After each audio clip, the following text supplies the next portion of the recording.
Kalau tidak kerana bintang, tidak akan bulan kelihatan tinggi. Kalau tidak kerana pidato, tidak akan saya berdiri di sini. Bismillahirrahmanirrahim. Assalamualaikum warahmatullahi wabarakatuh dan salam perpaduan. Sekalung apresiasi saya hulurkan buat peneraju acara Div-Div berinovatif, kombinasi kehakiman, intelektual dan berkarisma. Seterusnya, sidang pendengar yang berhemah.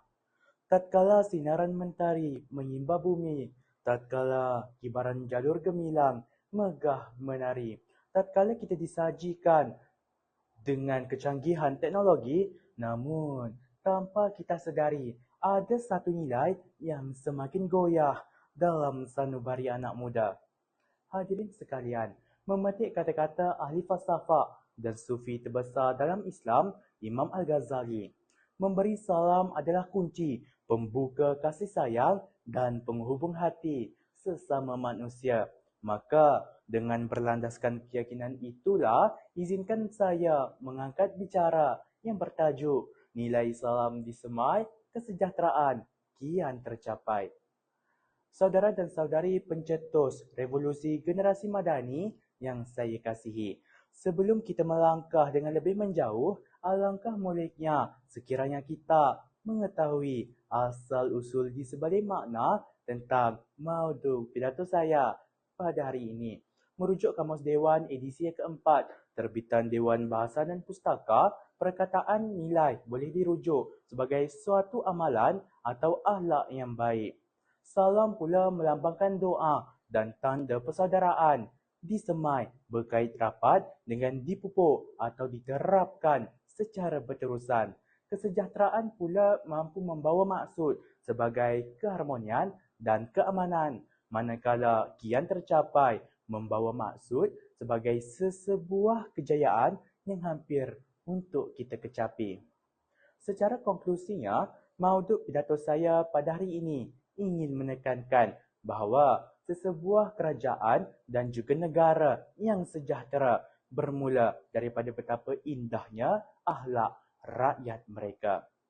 Warga maya yang saya kasihi, dalam kehidupan bermasyarakat, amalan memberi dan memuliakan salam merupakan satu nilai murni yang amat dituntut kerana mampu melahirkan hubungan yang harmoni sesama insan. Dalam Islam sendiri, salam bukan sekadar kalimah pembuka bicara, bahkan merupakan lambang doa dan kesejahteraan.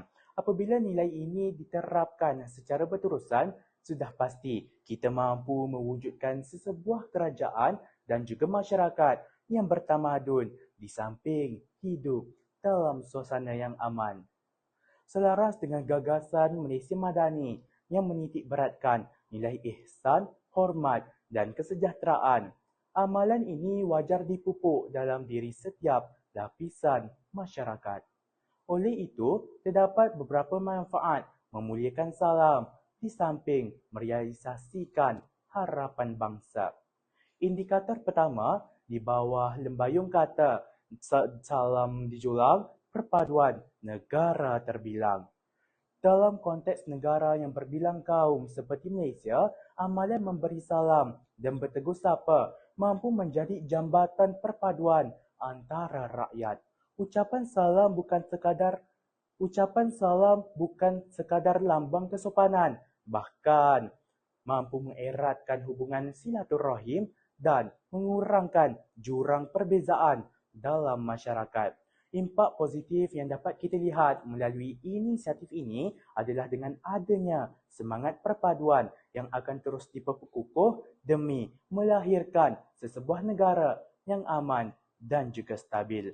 Indikator saya yang kedua, salam diketengahkan, masyarakat beradab menjadi impian. Kejayaan sesebuah negara bukan sahaja diukur melalui pembangunan fizikal dan kecanggihan teknologi semata, bahkan turut bergantung pada kepribadian rakyatnya. Ucapan salam mampu mencerminkan sikap hormat menghormati, berbudi bahasa dan berakhlak mulia dalam kalangan masyarakat. Dalam sektor pendidikan misalnya, budaya memberi salam kepada guru dan juga rakan mampu melahirkan suasana pembelajaran yang kondusif dan juga positif. Indikator ketiga merangkap indikator terakhir. Salam dibudayakan, keamanan negara terus dikekalkan. Dalam sektor sosial pula, salam mampu mewujudkan keamanan dan kesejahteraan dalam kehidupan bermasyarakat. Apabila rakyat mengamalkan budaya salam dan berkomunikasi dengan cara yang baik, sudahlah tentu perselisihan faham mampu dikurangkan di samping melahirkan sesebuah negara dan mengukuhkan semangat kejiranan. Saudara dan saudari, menjelang nokta terakhir dalam bicara saya, marilah kita renungkan sejenak bahawa sesebuah negara yang sejahtera bukan sahaja bermula daripada pembangunan material, bahkan bermula daripada betapa indahnya rakyat dan pembentukan kesejahteraan. Dalam surah Ar-Ra'd ayat yang ke-11, Allah Subhanahu Wa Taala pernah berfirman yang bermaksud sesungguhnya Allah tidak akan mengubah nasib sesuatu kaum sehingga mereka mengubah apa yang ada pada diri mereka sendiri. Justeru, ayuhlah kita bersama. Bagai hati gajah sama dilapar, hati kuman sama dicecah. Agar setiap langkah yang kita cipta bukan sekadar mimpi yang tersemat di minda, namun menjadi realiti kerana nilai salam disemai, kesejahteraan kian tercapai. Sekian, terima kasih.